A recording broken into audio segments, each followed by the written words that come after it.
कह दिया हे पतिदेव सुनत तनी हर जगह नगर नगर गली गली में सब जगह गुरु जी के धाम लगल बा, मेला लगल बा। वो मेला में हमके अगर लेकर के दर्शन करा दे तो बहुत बढ़िया रहा, हम जीवन धन्य हो जा। तो कहत रहे कैसे ठीक बा चल ले चलता नहीं लेकिन कैसे चल जाई, भजन से भाव से चल जाई, गावत बजावत चल जाई, कैसे चल जाई और धाम में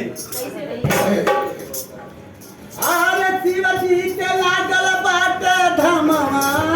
हो कह दिया शिव जी के लागल बाट धमवा हो चलबा चलबा ये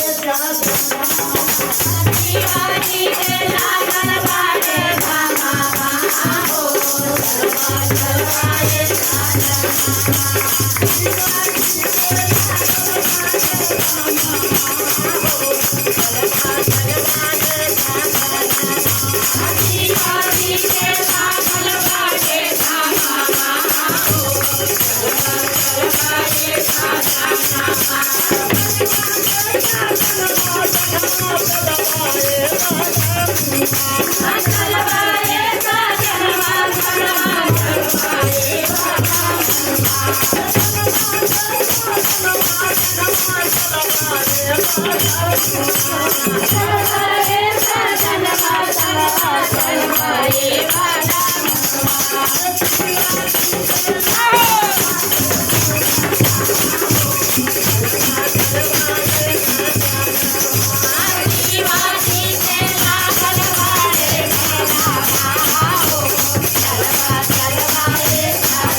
बाबा